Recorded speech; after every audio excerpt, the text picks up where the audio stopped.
भूलेगा नहीं। सच्चिदानंद भगवान का आश्रय लेकर वो दुख को भी रौंदते हुए चला जाएगा। तो बिना भगवान के आश्रय के, बिना भगवान के भजन के ये मनोराज्य नहीं नष्ट होगा और सुख दुख में समानता नहीं आएगी। और बिना समानता आए हमें, अगर सुख भी है सांसारिक और हमारा मन निगेटिव सोच वाला है तो बेमतलब वो दुख पैदा करता रहेगा।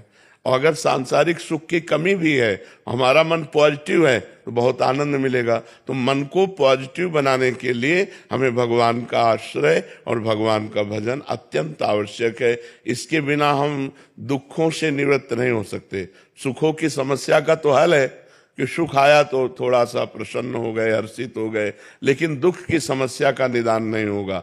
भजन दुख को मिटाएगा, भजन दुख सहने की सामर्थ्य प्रदान करेगा और सदा सदा के लिए दुख को अंत कर देगा। आत्यंतिक सुख की प्राप्ति हो जाएगी। भगवान का नाम मंगल भवन है, दशों दिशाओं में आनंद प्रदान करने वाला है।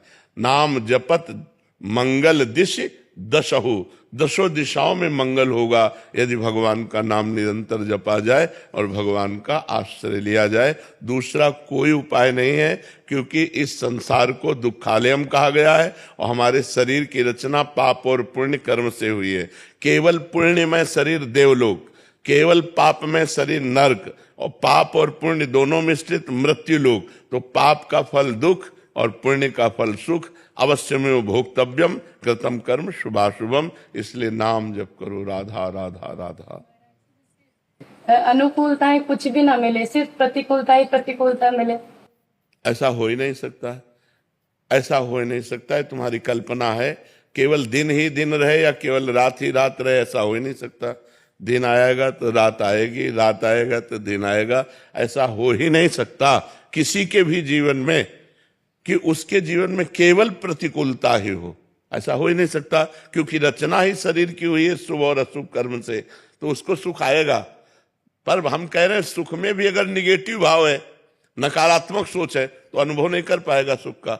और दुख में भी सकारात्मक भाव है तो दुख का प्रभाव नहीं पड़ेगा। तो प्रायः नकारात्मक भाव हमारा बढ़ता रहता है।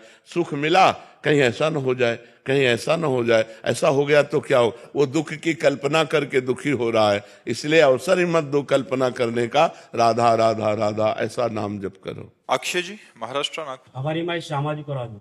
महाराज जी, आपके चरणों में कोटि कोटि प्रणाम। महाराज जी, आप कहते हैं कि नाम जप से बढ़कर जीवन में कुछ भी नहीं है, नाम जप नहीं तो सब बकवास है। महाराज जी आगे ये कहना चाह रहे हैं, महाराज जी भाव इनका है कि महाराज जी फिर मंत्र जप का क्या, दोनों में नाम और मंत्र एक ही आता है, नाम और मंत्र एक ही आता है, उसको अलग करके नहीं देखते हैं। जैसे 16 नामों को हम महामंत्र कहते हैं, जो हरे कृष्ण कृष्ण कृष्ण हरे हरे, हरे राम राम राम हरे, इसे मंत्र नहीं कहा गया, इसे महामंत्र कहा गया है। तो नाम और मंत्र और महामंत्र सब एक ही है, लेकिन जो वैदिक मंत्र हैं वो पवित्र अवस्था में जपे जाते हैं, और जो नाम है वो किसी भी समय जप सकते हो। अपवित्र पवित्रो वा सर्वावस्थांगतोपि वह यह स्मरेत पुंडरीकाक्षम सवायाभ्यंतरा शुचि। वो बाहर और भीतर से परम पवित्र होता है जो कमल नयन भगवान श्री हरि का नाम स्मरण करता है। तो आप जैसे नाम है तो आप शौचालय में बैठे हुए भी अंदर अंदर जप सकते हो, लेकिन मंत्र नहीं, मंत्र पवित्र अवस्था में जप सकते हो। तो नाम और मंत्र ये सब एक ही हैं, भगवत प्राप्ति कराने वाले जी। लक्ष्मी शर्मा जी, राधे राधे। महाराज जी भगवान में पूरी आस्था है, हर कर्म उनको समर्पित भी करते हैं, परंतु भगवान में मन नहीं लगता। महाराज जी नहीं, जिसमें आस्था होती है उसमें हमारा मन लग जाता है। नहीं, उसे आप समझ ही नहीं पा रहे हैं। जैसे हम नाम जप कर रहे हैं, हमारी आस्था भोजन में है, भूख लगी है और अच्छा भोजन मिला तो नाम छूट जाएगा ना। ईमानदारी से देखना, नाम छूट जाएगा और भोजन को हम रुचिपूर्वक करने लगेंगे, क्योंकि हमारी आस्था उस समय भोजन पे है। किसी व्यक्ति से बात करने की हमारी आस्था हुई, नाम छूट गया, नाम छोटा हो गया, आस्था हमारी व्यक्ति की बड़ी हो गई। रुपया गिनने, रुपया कमाने, रुपया या मित्र या सुहृद या खान पान या भोग, इन वृत्तियों में हमारा भजन क्यों छूट जाता है? क्योंकि हमारी आस्था कमजोर है। हम भगवान को महत्व उतना नहीं देते जितना भोजन को महत्व दे देते हैं, जितना रुपए को महत्व दे देते हैं। नहीं, भागवत में लिखा है कि वो महान भागवत है जो त्रिभुवन की राजलक्ष्मी देने पर आधे पल के लिए भी प्रभु का विस्मरण न करे। यहाँ तो 10-5 हजार रुपए में भगवान को भूल जाएंगे, अच्छे भोजन में भगवान को भूल जाएंगे, अपने रिश्ते नातेदार के मिलने पर भगवान को भूल जाएंगे।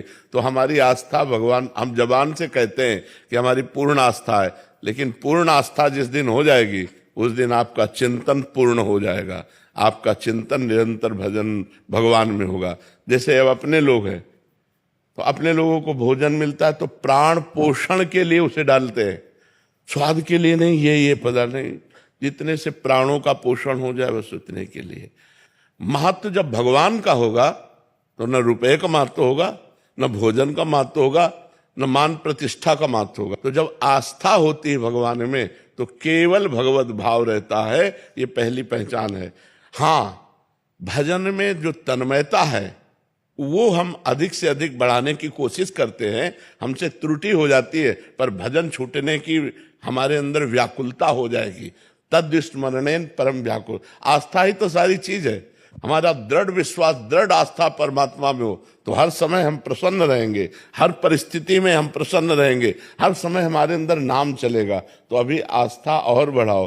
अभी रिश्ते नातों में आस्था है, अभी रुपए पैसों में आस्था है, अभी अपने शरीर में आस्था है, अभी भोगों में आस्था है। हमारी बात को समझो, ये ऑपरेशन थिएटर है अध्यात्म का।